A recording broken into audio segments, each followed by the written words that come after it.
کو ملے گی.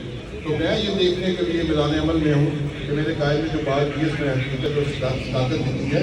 اور انشاءاللہ مجھے جتنی بھی ہے پاکستان مسلم لیگ گروپ جو ہے ورکروں کی جماعت ہے اور ایک بڑی سیاسی جماعت ہے اور اس میں سیاسی ورکروں کو انشاءاللہ ٹکٹیں ملیں گی. تو اس دعا کے ساتھ کہ اللہ تعالیٰ ہمارے ملک پہ اپنی مہربانی فرمائے، رحم فرمائے اور کوئی ایسا اللہ تعالیٰ معاملہ فرما دیں کہ آپ کے گھر کے چولہے اور ہمارے کاروبار چلنا شروع ہو جائیں.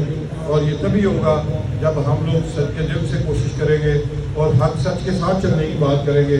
یہ نہیں کہ جب شیخ رشید جیسے بندے جب 3.5 سال کی اتنی گھٹیا حکومت عمران خان کر کے گیا اور 3.5 سال بعد جب شیخ رشید ٹی وی پہ آگے کہتا رہا کہ شکر ہے ساڈا دم یہ نہ پہ گیا، ان کو پتہ ہے اور اس بات کا ہمیں علم نہیں ہے. افسوس کی بات یہ ہے کہ ہمیں نہیں پتا کہ یہ ان کا گند ہے جو اس کے اوپر گرا ہوا ہے. وہ خود یہ کہتے ہیں شکر ہے نہ پہ گیا، کہ سانوں نہیں پتہ لگتا پیا کہ یار عمران خان سارے نال کی کر کے چلا گیا.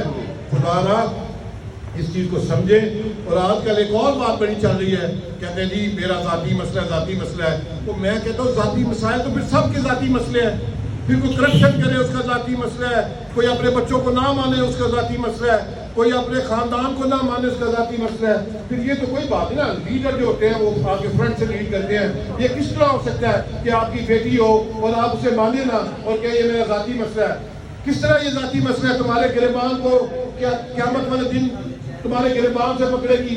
اگر اللہ نے کہا کہ حصہ ماں باپ نہیں دیتے تو باپ کے گریبان کو بچی پکڑے گی کہ میرا حصہ تم نے نہیں دیا، تو تم اس کا حق ہی نہیں مانتے. تمہاری بیٹی ہے وہ تو تمہارا گریبان پکڑ لے گی اور ہم تمہیں اپنا لیڈر مان لے. ہوتے وہ لوگ بیوقوف جو ان باتوں کو ذاتی مسئلہ سمجھتے ہیں. میں نہیں ذاتی مسئلہ سمجھتا.